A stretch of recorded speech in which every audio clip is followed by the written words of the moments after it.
বিদেশগামী কর্মীদের সেবা দেওয়ার কথা থাকলেও নরসিংদীর কর্মসংস্থান ও জনশক্তি অফিসে দিনভর থাকে বহিরাগতদের দখলে। পরিচয় গোপন করে ভবনে প্রবেশ করতেই সিঁড়িতে দেখা গেল এক দালাল এক সেবা প্রত্যাশীকে সে নিয়ে যাচ্ছে কক্ষের বাইরে।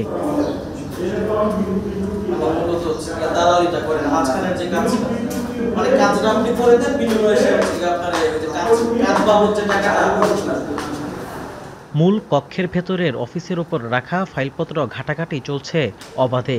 এখানে কে কোন উদ্দেশ্যে এসেছেন বোঝার উপায় নেই। বিশৃঙ্খল অবস্থার মধ্যে এই খোলা টেবিলের দায়িত্বে তাৎক্ষণিক কাউকেই খুঁজে পাওয়া যায়নি। দক্ষ অভিবাসন ব্যবস্থাপনা এবং কর্মী কল্যাণ নিশ্চিত করার মাধ্যমে দেশের বেকার জনগোষ্ঠীর জন্য দেশের বাইরে কর্মসংস্থান তৈরি করাই জেলা কর্মসংস্থান ও জনশক্তি অফিসের মূল লক্ষ্য। প্রতি মাসে এখান থেকে ২,০০০-এরও বেশি তালিকাভুক্ত সেবা প্রত্যাশী সেবা নিয়ে থাকেন। দালালদের হাত ধরে বাড়তি অর্থ যাচ্ছে সেবাগ্রহীতার পকেট থেকে।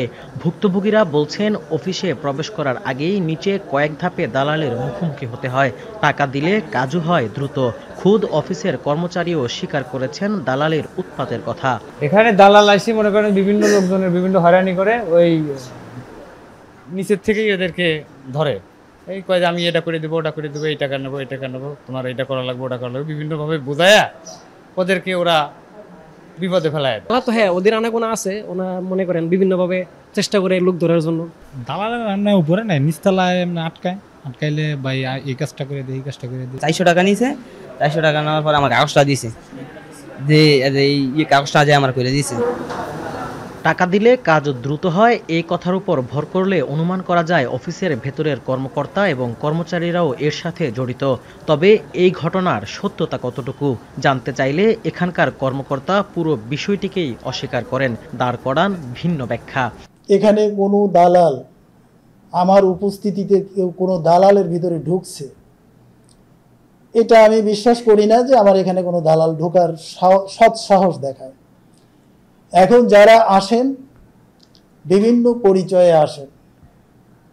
পরিচয়ে আসেন, যখন বুঝি যে এটা তার উদ্দেশ্য অন্য, আমি বললাম যে প্লিজ দয়া করে এখান থেকে বের হন। আপনার যদি সেবার সাথে সম্পৃক্ত থাকেন তাহলে কথা বলেন, আদারওয়াইজ এখান থেকে যান।